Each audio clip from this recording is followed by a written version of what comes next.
نو داغي یو بنیادی وجه بیان شوله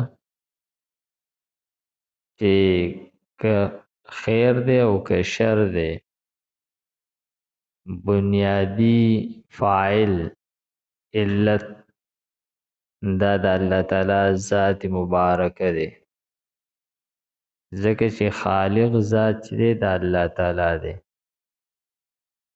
نو خلق د خیر او خلق د شر دا دوه الله تعالی کوي.